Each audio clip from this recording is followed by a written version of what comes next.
Hey, welcome everybody. Bienvenue dans ce nouvel épisode, cette fois-ci en anglais, avec cet artiste qui vient de Manchester. On écoute.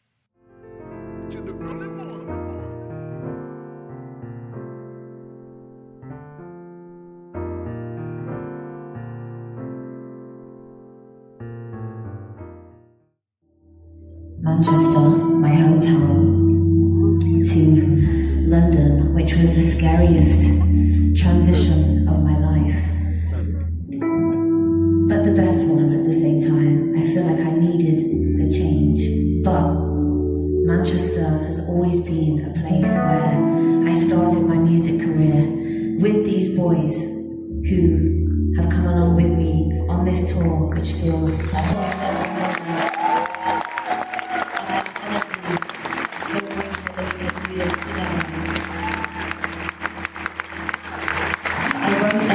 specifically about all of my memories in Manchester and where it all started at one specific jazz club on a specific street called Tip Street, which is the name of this track. I again very rarely get to play this, and I'm so excited to be releasing this song very soon, and I hope that you love this. This is Tip Street. How do you feel today?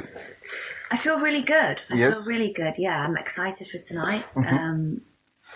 Like I said, we have just a few more shows left. It's been a really incredible tour. Mm-hmm. Tiring. I'm tired.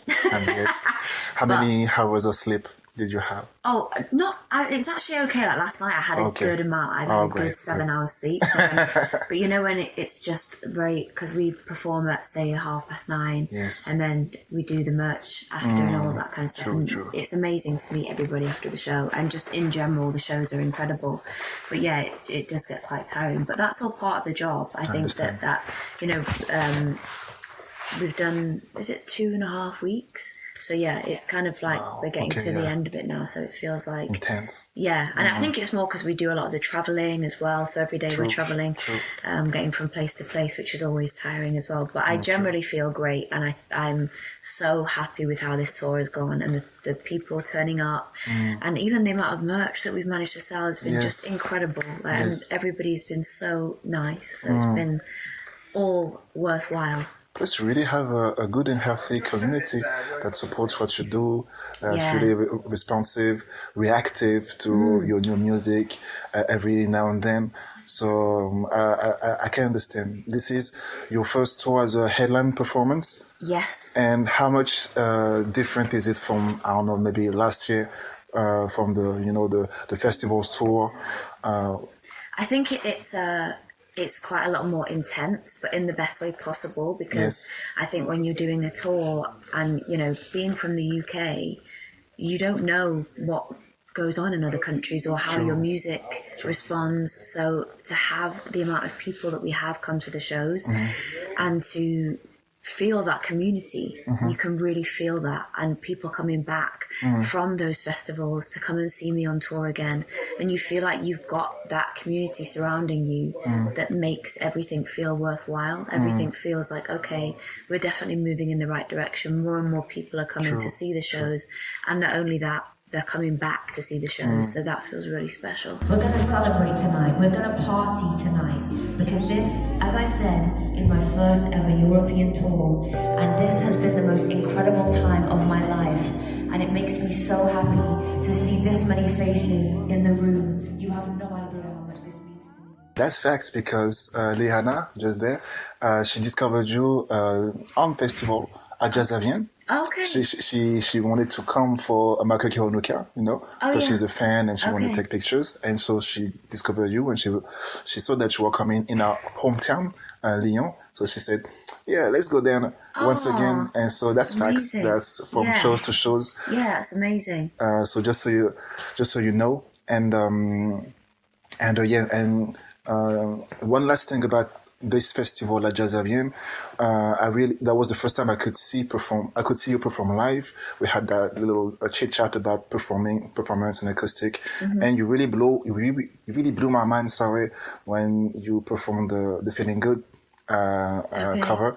So I know a lot of people talk about it, but you really like outshine, the original because you made it your own. So how do you try to gather your energy and research what you want to capture in your sound to do this kind of performance? I mentioned I will be doing a few covers in this show, and this next song I'm going to do for you is by another one of my favourite artists called Paolo Nutini. This girl, you know this. And it's a song called Candy, and I will be joined by the amazing voices of Matt Wilmot, Bjorn Woodhall, and Adisa Allen. Wait till you hear these voices together. I think you have to almost, in a lot of ways, especially when I perform, say there's a few covers, so especially in this set tonight, I will be doing Feeling Good Again, yes, Wicked Game, Candy, yes, Paolo Nutini, and I think when I'm performing my own songs, it's a very different feeling to covering somebody else's. True. Because you want to kind of do the song justice that somebody else has created in such a great way. True. So I think that especially when I do the Nina Simone cover, I kind of have to almost like lose myself in that moment and kind of forget everything. And I think because it's such that crescendo moving into that end part where it's such a big moment, I kind of have to... Peak. Yeah. I kind of have to forget everything in that moment and just really zone into almost like another dimension. It feels like a really strange thing to say, but there's just so much about that moment that's so empowering for me and intense that it's like in order for me to get to that moment, I have to kind of lose everything around me and forget that all of those faces are watching me, because that is also quite intense because people are really feeling it, which is amazing. But if I kind of think about that too much, it kind of freaks me out. So I kind of have to lose myself a little bit. And yeah, I think that's the only way that I can make it work. And even when I perform Wicked Game as well, there's just something that's so special about like even using all the reverb on my voice and making it that really big sound. True. It just feels like it's quite empowering for me. So this next track I very, very rarely get to play, and it's one of my recent singles that I love so much.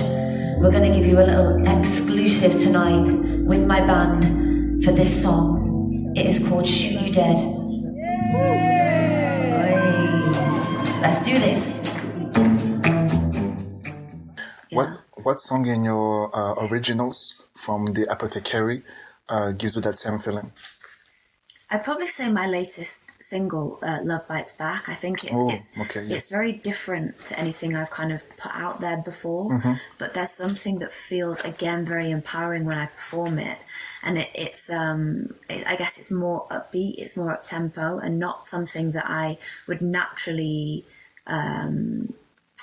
perform and feel that way, but there's just something about it that I'm really glad that I've had that slight change in style for this specific single. Right. And it feels like it's just come at the right time for me. I think as things are building within my career, I felt like I really needed something that would give me that happiness and that feeling on stage that's really positive.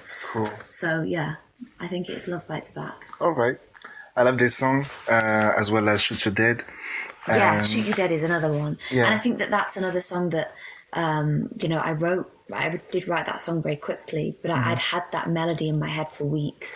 And there's just something about that Shoot You Dead line that felt a bit too much at first. And I was thinking, how are people going to react to Shoot You Dead? But luckily it was fine and everybody really likes it. Yeah. I do really love that song. I love that song. It's funny because, it's kind of a little bit darker. You had some dark songs from the Self-Sabotage EP anyway, but we had the first part of the Apothecary, which sounds a little bit more warm, and the second part a little bit more cold or darker. Yeah.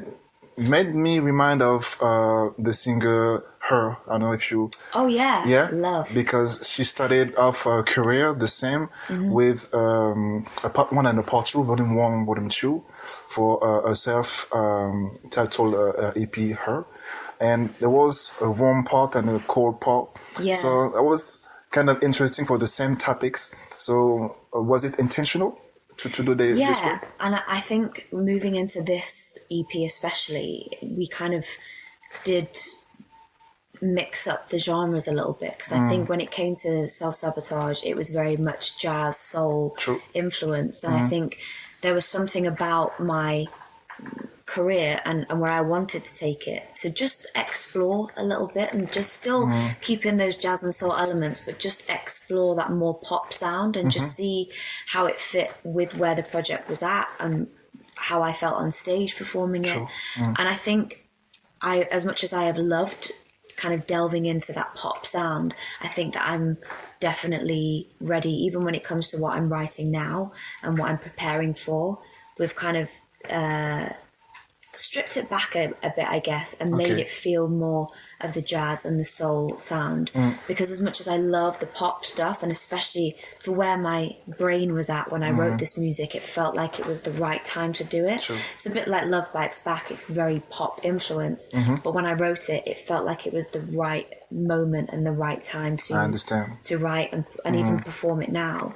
But I think moving into the next sort of work of songs, we are moving back into that jazz and soul sound, which is really exciting for me, because I feel like that's where the roots of this project stand. We were sure, but I mean, I'm not too surprised though, because it's still at the core of your music. And what I noticed, besides the dark side of the second part, is that it feels more acoustic and more orchestrated. Yeah. So musicianship is still at best. It's still in the core of your music. Matt Wilmot on the keys.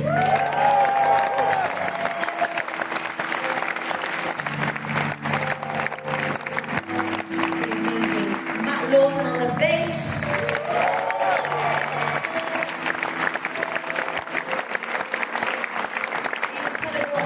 Adam on the drums, and the amazing duo Willow on the guitar. It really is the best feeling to perform with these amazing musicians, and it has been the best tour possible, and I couldn't have done it without these boys. For this next song, I want you all to clap along, sing along if you know it. Let's do this. This is Lie to Yourself.